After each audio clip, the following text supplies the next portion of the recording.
তোমাকে যেই জ্ঞান দিয়েছি সেই জ্ঞান অনুযায়ী কতটুকু আমল করেছো। 5 ওয়াক্ত নামাজ পড়া ফরজ, এটা জানে না এমন কোন মানুষ এখানে আছে? 5 ওয়াক্ত নামাজ পড়া ফরজ, এই জ্ঞান আমাদের আছে না নাই? আল্লাহ বলবে জানো? কয় হ জানি, তো কেন মানলি না?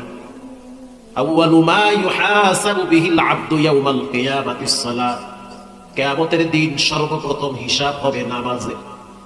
যেই যুবক নামাজের হিসাব ফেল করবে, আল্লাহর কসম বাকি সবগুলা হিসাবে সে ফেল করবে। কেউ যদি নামাজের হিসাবে পাশ করে, আল্লাহর রাসূল বলেন বাকি টুকটাক আমল যদি ত্রুটি হয় রব সেটা মাফ করে দিবে।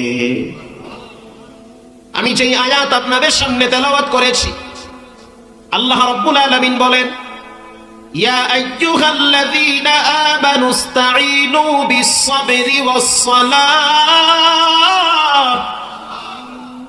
পৃথিবীর মানুষ তোমরা আল্লাহর কাছে সাহায্য চাবা দুইটা জিনিসের মাধ্যমে। আল্লাহ রাব্বুল আলামিন বলেন আমার কাছে সাহায্য চাওয়ার মাধ্যম হলো দুইটা, নামাজ আর ধৈর্য। ফাতেমা রাদিয়াল্লাহু তাআলা আনহা জুমার দিন আসরের নামাজের পরে তিনি মাগরিব পর্যন্ত ঘরের কোনায় বসে থাকতেন জায়নামাজের উপরে। মাগরিব পর্যন্ত তিনি জায়নামাজে বসে বসে চোখের পানি ঝরাইতেন আর বলতেন আল্লাহ আপনি আমাকে নবীর পরিবারে জন্মগ্রহণ করিয়ে সম্মানিত করেছেন, আপনি আমার জীবনে হযরত আলীকে দিয়ে সম্মানিত করছেন, আপনি আমার দুইটা সন্তানকে জান্নাতের সব যুবকদের সর্দার বানাইছেন, এটা আমার জন্য খুশনসিব। কিন্তু আমি হিসাব করে দেখলাম আমাকে কবরে যেতে হবে একা, থাকতে হবে একা।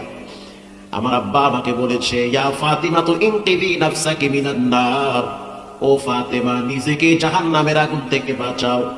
কে কার কন্যা, কে কার স্ত্রী, কে কার মা, কবরে পরিচয় চলবে না। পরিচয় একটা, তোমার জীবনে নামাজ আর ধৈর্য আছে কিনা। আল্লাহু আকবার। হাদিসের কিতাব খুললে পাওয়া যায় ফাতেমা রাদিয়াল্লাহু তাআলা আনহা, পর্দার ভিতরের মা বোন যারা আছেন দিলের কান লাগায় শুনেন, জুমার দিন আসর থেকে মাগরিব পর্যন্ত জায়নামাজে বসে আল্লাহর কাছে দোয়া করতেন আর চাইতেন।